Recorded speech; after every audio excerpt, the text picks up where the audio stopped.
I used to be super anxious in public speaking. And I remember you've done a lot of talks on fear immersion and stepping into it and the confidence that can build.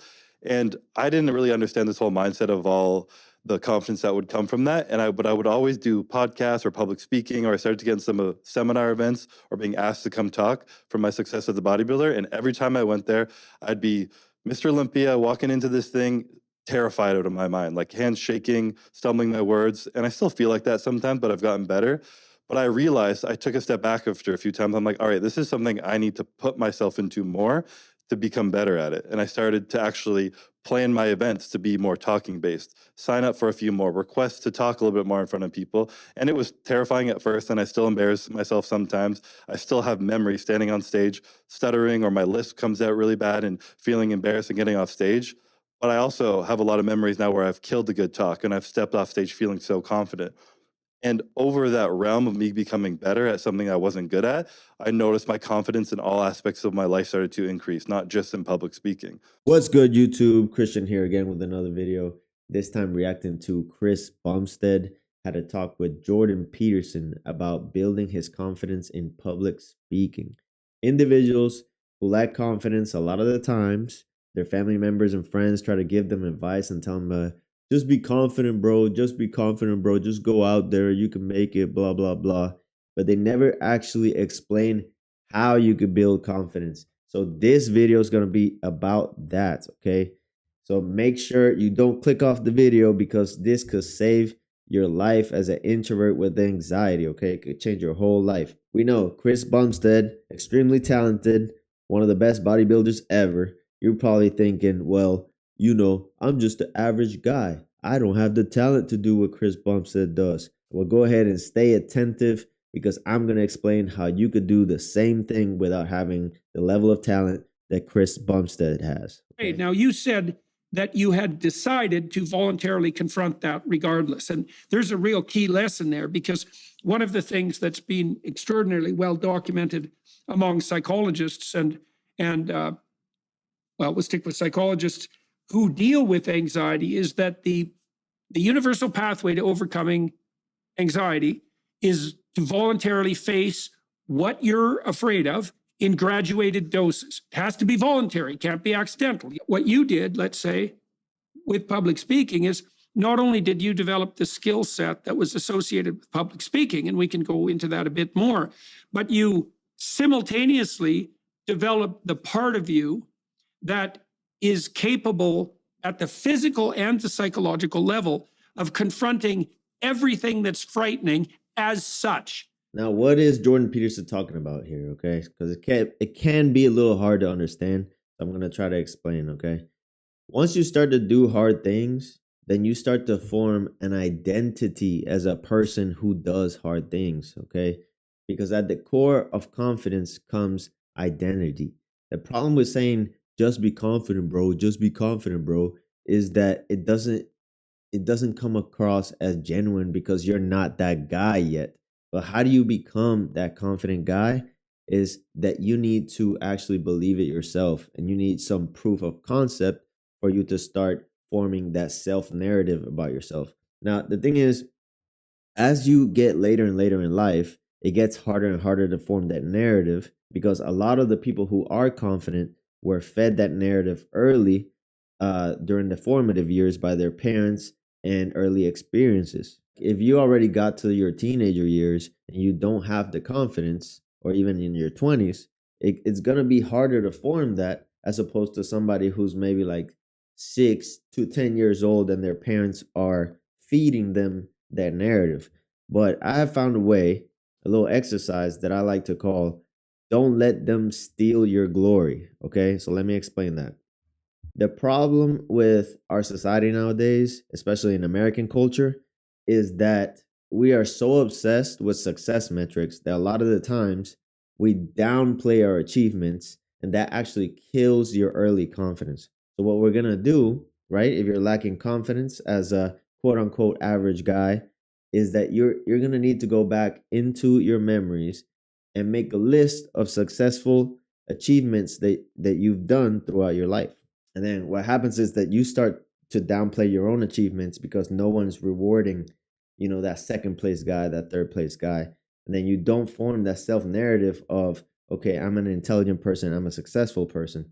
So what I would say is go back to those moments where you were successful in certain things, but maybe you weren't rewarded so much by your peers or your society, and then start to reward yourself for those things. I'm gonna give you an example. Like, you know, I was a wrestler in high school.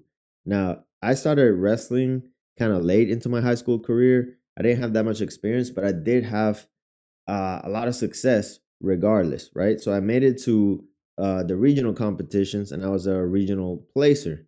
Now, a lot of people would say, okay, but you didn't make it to state. Now, I could be a fool and say, okay, I didn't make it to state, so I'm not going to take credit for that. I'm not going to take credit for being a good wrestler. But no. That's not how I operate, okay? So what I do is I take that experience and I form a narrative around it. I say I was a good wrestler, regardless if I didn't make it to state or not. That victory in my past is gonna fuel my confidence going forward, right? So you can employ this tactic of like not letting people steal your glory, not letting them downplay your achievements, even if they were early and to them seem insignificant. Those little wins early fuel your confidence moving forward.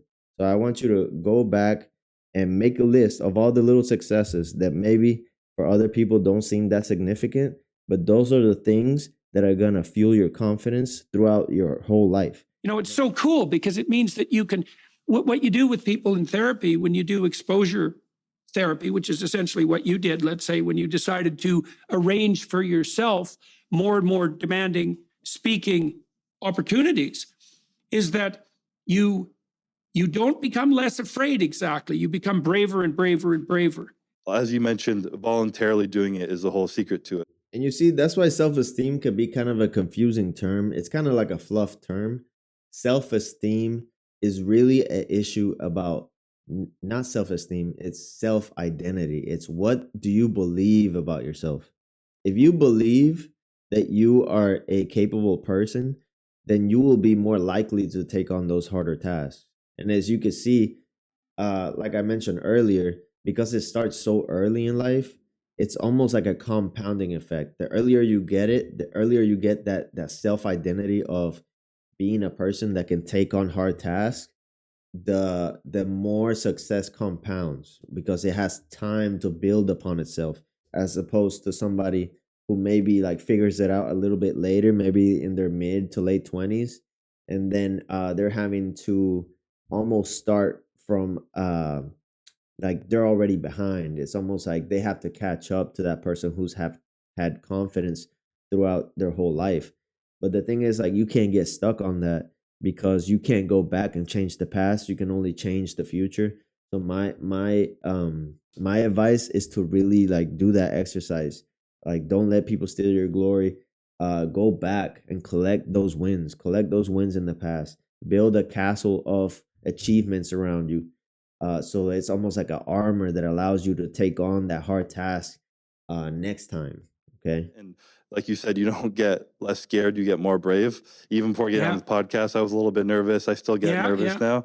And I believe in myself more. I have more confidence from my track record in the history, and I'm more brave to step into it a little bit more. Yeah, notice that he said history, right? So like throughout the whole time, the fact of the matter is, even though he was afraid, he has a track record of success. The fact that there was a figure early in his life that introduced him and motivated him to do bodybuilding, regardless, right? That is a formative figure. The fact that he was talented and was successful at bodybuilding, it gave him a reward for trying that hard thing, that uncomfortable thing, right? So then when he goes to the next event, whatever it may be, he has a history of doing hard things, being successful at them, and being rewarded for that, for even trying a new thing. Okay, so you don't have to be Chris Bumpstead to be able to do that. You don't have to be Mr. Olympia to be able to do that. You just have to collect those small wins, okay? A bunch of small wins equal one big win. So collect any little thing. I feed myself with the most minuscule thing, okay? Like, for example, like early like when I used to play football in the backyard with my friends, like me getting some wins in the backyard, that fuels me. That gives me the thought that okay, I'm an athletic, capable person, even though it's not in like a real formal competition. There was no trophy attached. Those things fuel me. The fact that I've been lifting for 15 years natural and I could hit, you know, decent like big weights. Can I hit 500 pounds like Larry Wheels or whatever? No, but it still fuels me that I could do those things. The fact that I was a martial artist for about a decade and I was pretty capable at that. That fuels me, even though I wasn't a national champion or whatever. All those things, when you start to collect them and compound on themselves, is how you build a self identity of self worth. Self-esteem, like I said, fluff term, it's not self-esteem, it's self-identity. You need to believe that you're a capable person, and the only way you could do that is if you have a track record of those things. And every single person has a list of things that they were able to achieve throughout life, and maybe they weren't highlighted by society, maybe they weren't highlighted by your peers, but they could be highlighted by you. And if you do that and you build yourself a good self-identity, you'll see that you can conquer bigger and bigger tasks over time. Okay, so make sure people don't steal your glory.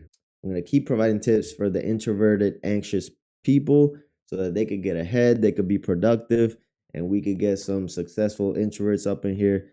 Chris Bumpstead is one of them. There's a lot of people that are introverted on social media that are successful. Social media is an outlet for a lot of introverted people to say what they want to say, kind of like what I'm doing here. So I'm going to keep evaluating these people, highlighting them, and extrapolating their tips for you guys to understand and implement into your lives. See you on the next one. Peace.